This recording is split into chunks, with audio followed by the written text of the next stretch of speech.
Hola, hoy estoy en Kia Rio. En este video te mostraré cómo encontrar y restablecer la información de Flip A y Flip B.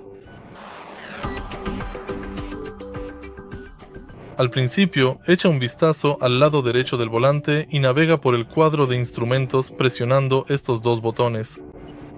Presiona el botón superior para ir a la información de Flip y ahora ve a la segunda sección, información acumulada.